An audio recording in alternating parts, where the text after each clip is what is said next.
So if you have an older brother or sister, you probably know the feeling of wanting to be just like them. Or maybe you did when you were a kid and now you're like, no, I'm good, okay? But we go through phases where we look up to the siblings ahead of us, for those of you who have siblings ahead of you. They can do no wrong and their attention means everything to us. Now, for me, I grew up in somewhat of a musical family. My mom plays the piano and we always were in choir or chorus at church. And I have three older sisters and they can all sing.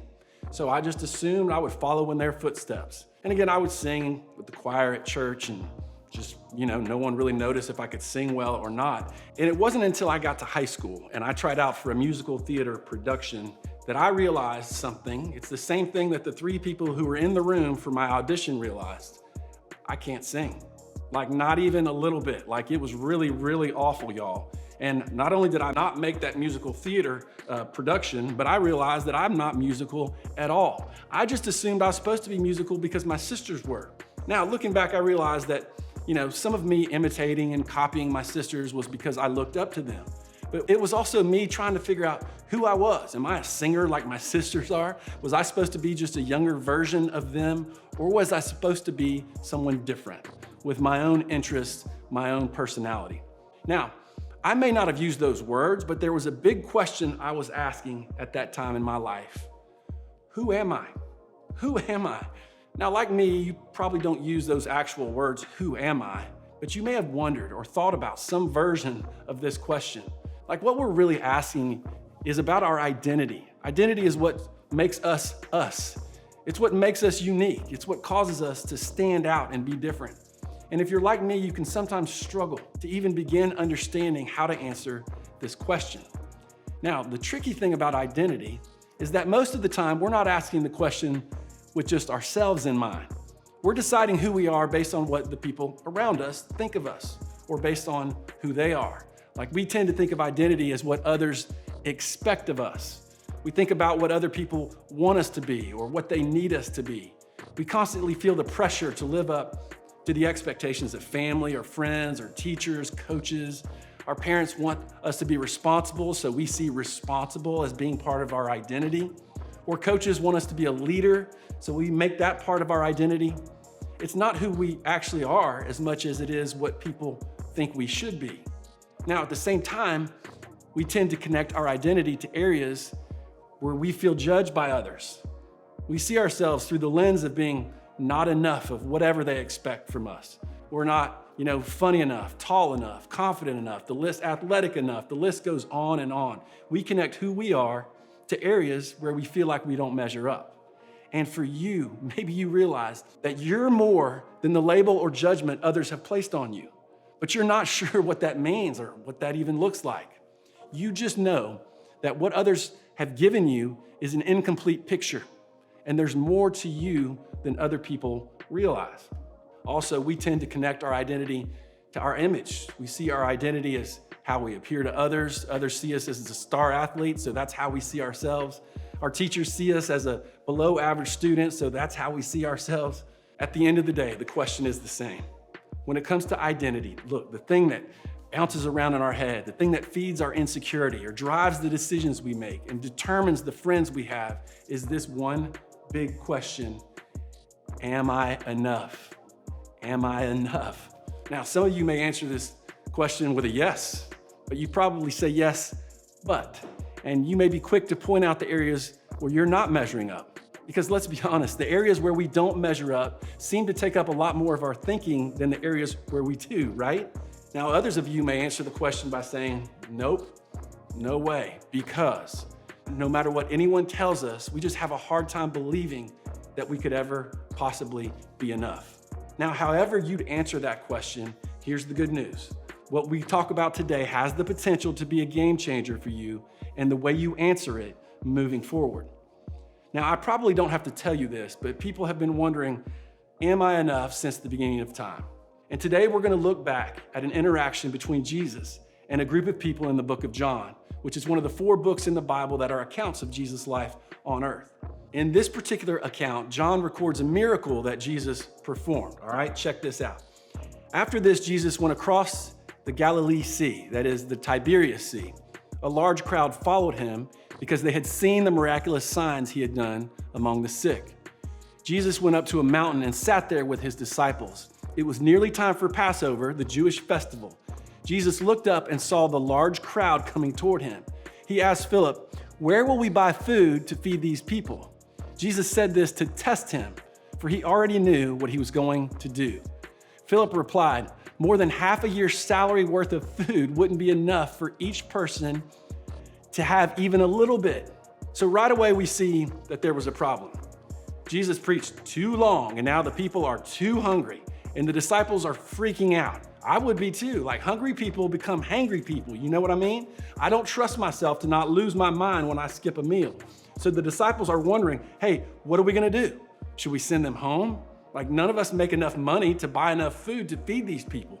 One of his disciples, Andrew, Simon Peter's brother, said, "A youth here has 5 barley loaves and 2 fish. But what good is that for a crowd like this?" Now, Andrew mentions that there's a youth who has some food with them. And what's interesting here is that we aren't even told if this youth is a boy or a girl. It's just a young person, maybe even a child. And in the first century culture, that would have made this kid not so valuable in the eyes of society. In fact, children tended to be viewed only as property. The only value children had was in what they could do for their family. But there's something else to notice. The young person didn't even have regular bread. He or she had barley bread. And it's interesting that John decided to include that detail because back then, this was the kind of bread that people who were poor ate. This was the kind of bread you ate when you didn't have a lot of money or status. This child obviously didn't come from a family with a lot, but he or she was willing to use what they had anyway. John continues. Jesus said, "Have the people sit down." There was plenty of grass there. They sat down, about 5,000 of them. Then Jesus took the bread. When he had given thanks, he distributed it to those who were sitting there. He did the same with the fish, each getting as much as they wanted. When they had plenty to eat, he said to his disciples, "Gather up the leftover pieces so that nothing will be wasted." So they gathered them and filled 12 baskets with the pieces of the 5 barley loaves that had been left over by those who had eaten. When the people saw that he had done a miraculous sign, they said, "This is truly the prophet who is coming into the world." And Jesus understood that they were about to come and force him to be their king. So he took a refuge again, alone on a mountain. So Jesus did something only he could do. He took a little bit of barley bread and a little bit of fish, and he fed an entire crowd. In fact, there ended up being so much food that there were even some leftovers. It's a crazy miracle. Jesus is obviously the hero of this story, but John makes it a point to draw attention to a different hero. The youth in the story, not given a name, not coming from wealth or privilege, not having a lot to offer, was still featured front and center. And I think there's a reason for that. John doesn't want us to forget the role that Jesus allowed that kid to have. Look, Jesus could have provided the food with no help at all. He made blind people see. He brought dead people back to life. It would have been nothing for him to snap his fingers and just make food happen out of nowhere. But he doesn't. He takes the food from a barely noticed child. Why? Because Jesus knew who this child was. This child was made in the image of God, and that alone made this kid a part of the story worth celebrating for all of us. Jesus knew that he wasn't limited by what this kid had or what this kid didn't have, and the same is true for you. Jesus makes what we have and who we are enough. In fact, I want you to think of it this way. You are enough because Jesus says you are enough. Let me say that again. You are enough because Jesus says you are enough. When it comes to comparison, we will always find someone else who is seemingly better than us. And the second problem with this mindset, we compare ourselves to ourselves. We all have an invisible standard that we need to live up to. And as soon as we fail in that area, we decide we're not enough. Or let's say you play a great game.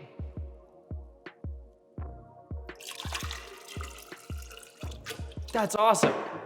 But then that game becomes your new standard, which means you expect to play like that every time. It's like we've raised the standard on what is enough. So you move that line higher and higher, hoping that you feel enough the next time that you play.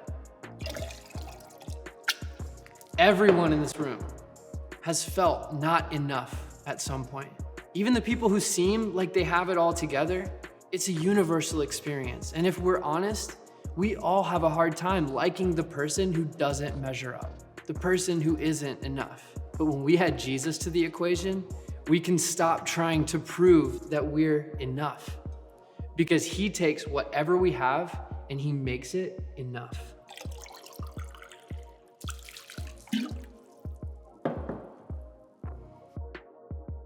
He turns our not enough into enough. See, it's exhausting to have so much of our identity tied up in what other people think, expect, or want from us. It makes it feel like the bar is always moving and the standard is always changing. We may be enough in this situation, but with this person today, but what about tomorrow? Who knows? It may all change, which is what makes what Jesus says and do such good news for us. His love for us doesn't change. He isn't temperamental. He isn't waiting to see how we perform. He isn't wondering what we can offer or bring to the table. He knows all that he needs to know. You are enough because Jesus says you are enough. And the feeling of not being enough, it's just part of being a human being. At some point or another, we're all gonna deal with it. So in response, sometimes we try to prove that we have what it takes. We practice harder, study harder, work harder, and put in more energy. We try to prove to people that we're the best athlete, we're the most accomplished student, or the employee of the month. Or on the flip side, sometimes we try to hide so that no one notices.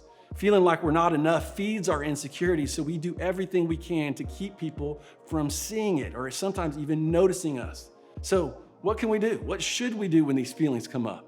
I want you to start by asking yourself these questions. Number one, where in your life do you feel like you aren't enough? Is it around friends? Is it at home? When it comes to grades or sports or church? That's question number one. Number two, when you don't feel like you are enough, do you tend to respond by hiding or maybe trying to prove yourself or something different altogether? And then number three, how different would your life look if you stopped trying to prove yourself or hide in this particular area? Or to put it another way, what would it look like to believe Jesus when he says that you are enough?